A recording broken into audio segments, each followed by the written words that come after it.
Do you think Democrats on the national level, some of which you have said we're committed to more open borders, are willing to find a middle ground and a rational approach? Jessica's approach certainly sounds rational, as do the Democrats when they talk about it. But when it actually comes to enforcing immigration law, they fail. They refuse to do it because we know that they rely on these votes.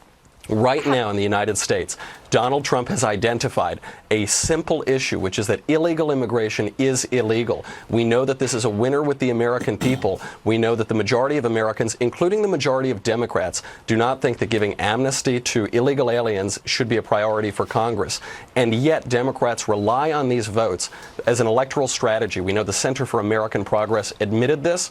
We know that between 8.75% of illegal aliens and Hispanic immigrants identify with Democrats over Republicans. So you're going to see Democrats continue to push this strategy. They push for wholesale importation of foreigners. They push for enfranchising felons. They push for lowering the voting age. The Democrat base has become felons, foreigners, and children. That's a winner for Democrats if they can get it through. But the American people, I think, can see through it. Jessica, is it political? Michael, it's Sunday morning. There's so many offensive things to be saying so early. I don't understand how calling the Democratic base felons. It's so. Well, I think he's referring. Jessica, what he's referring to is criminal justice reform. He's putting it differently. Which is a good thing that Republicans and Democrats. Well, not all Republicans support that. Oh, a lot of them do, actually, and you have actually been leading the way there if you look at what Tim Scott and Newt Gingrich are doing. But when you say the Center for American Progress has admitted that our strategy is to have illegal aliens vote, what are you talking about? There's no massive voter fraud scheme in there. I'm talking about the leaked memorandum that said. That said what? I'm talking about a leaked memorandum that said that it is key to the electoral strategy of Democrats to provide amnesty, particularly for young illegal aliens. It was an admission. So they can because vote? We know that they identify with Democrats. Are you saying that illegal aliens are voting in this country? No, but they will vote, and if they do vote, if they are given amnesty or given a path to vote, they'll vote for Democrats. Amnesty and citizenship are different. Are very different. But most Democrats, Jessica, most Democrats would seek citizenship as an eventual result of amnesty if they could, correct?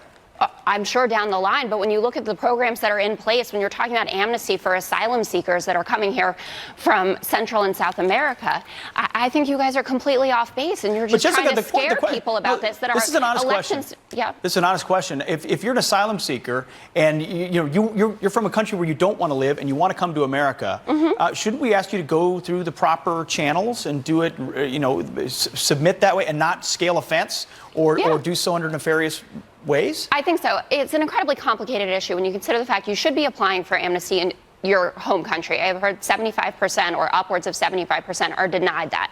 So then because they can't live at home anymore, they then carry on and they end up scaling that wall. I don't think that this is the right way, but I also don't think that there's necessarily a good solution to this, since we are a country that wants to help others who have bad circumstances where they're coming from. Michael?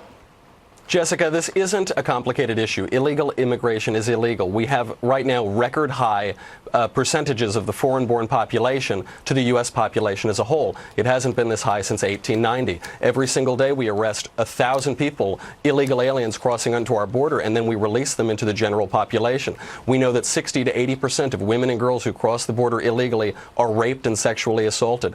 If the suggestion here is that all of these illegal aliens are asylum seekers, that's the new euphemism that we're using for people flouting our immigration laws and crossing illegally. Not, but what percentage would you advocate?